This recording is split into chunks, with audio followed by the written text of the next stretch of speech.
Greetings everybody and welcome back to Marvel Mania. Hope everybody's having a great day because today we'll be talking about a very interesting character, the Scorpion. Now, Mac Gargan, the Scorpion, has made a brief appearance in the MCU during the post-credits scene in Spider-Man Homecoming, but taking into account his comics history, he'll probably play a bigger role later on in the future.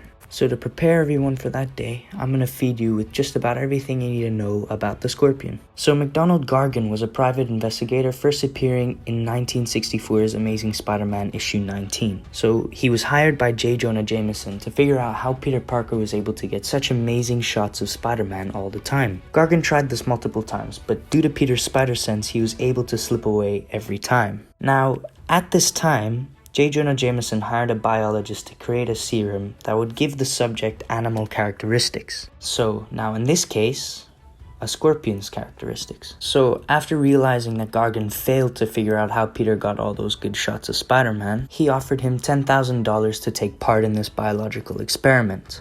Now, if you haven't guessed it already, Gargan accepted and was turned into the Scorpion. McGargan was granted with superhuman strength, being able to lift about 15 tons. He was granted with superhuman speed, being able to outrun vehicles, superhuman durability, being able to deflect bullets with a suit, and many more, including superhuman stamina, agility, reflexes, and even being able to crawl on walls, just like Spider-Man. But including all of this, the serum also caused McGargan to kinda lose his mind. This caused him into going into crime, creating a new superpowered villain, the Scorpion. Now, Ian and Spider-Man have encountered each other a lot of times throughout the comics, and I mean a lot of times. But putting aside all the times that they fought each other, there is nobody that McGargan hates more than J. Jonah Jameson. J. Jonah Jameson took McGargan in as a normal private investigator, but gave him back to the world as a monster. Now, the Scorpion even tries to kill him during his wedding,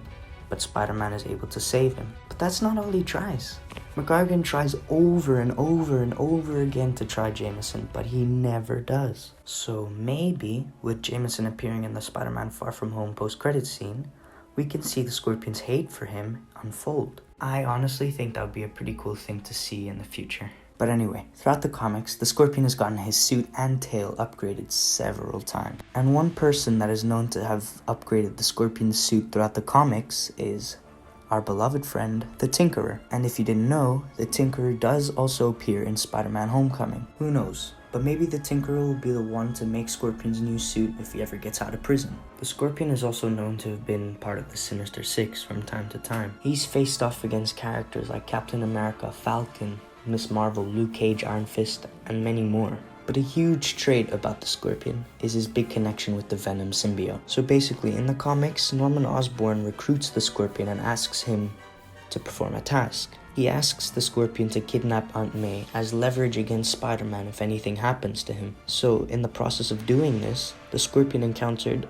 an alone and freed Venom symbiote. After first rejecting it, he eventually was able to accept it and they bonded, becoming the new Venom. With McGargan's newly created bond with the Venom symbiote, he was granted with even more ridiculous abilities. This included super strength, which let him lift more than 70 tons, and a lot more, including superhuman stamina, durability, a healing factor, and the symbiote even enhanced his tail, letting him shoot webs and very poisonous venom from it. He also got the power to camouflage and shapeshift, as well as having a spider sense. But even better than having a spider sense, he was immune to Spider-Man's spider sense as well. So all in all, McGargan's bond with the Venom symbiote completely upgraded his entire character power-wise. Now with all this information, if Norman Osborn ever makes an appearance in future MCU films, maybe we can watch them create a partnership. Now I know that McGargan having a relationship with Venom in the MCU is very unlikely, but hey,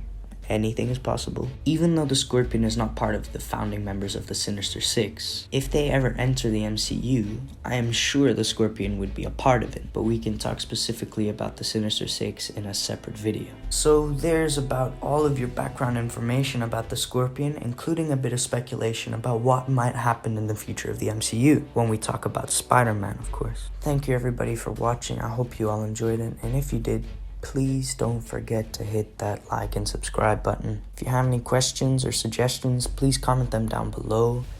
Goodbye everyone, and see you next time on Marvel Mania.